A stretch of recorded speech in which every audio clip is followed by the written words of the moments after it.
The world changed around 1981 when IBM came out with the PC. All of a sudden, there were hundreds of computer companies. So what had happened was all of a sudden, everybody at IBM, because we were the best trained people, were being called by startups every single day. Come work for us. Come work for us. But the person most interesting that I spent the time with was Steve Jobs. We started, instead of just going to his office, started going out for lunch. We would be riding on the 101 highway in Silicon Valley, and he'd see a sign or a marketing billboard, and he would sit there and tell you all kinds of reasons why they didn't know whether they're marketing.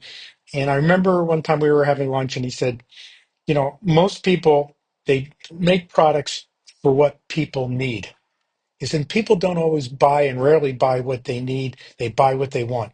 And kind of out of that, I remember the next time I came back, I told him I had made a chart that I taught my salespeople about, and that chart was have the customer has money, they don't have money, they have want, and they have need. And I would say to my salespeople, who's the number one prospect? And most salespeople, most people would tell you they have money and they need it. And we went on to explain how the number one prospect is always if you had money and you want it. And when I showed it to Steve, he looked at it and says, Joel, that's brilliant. I'm going to steal it from you. And I always tell people, yep, I contributed to Steve Jobs' genius.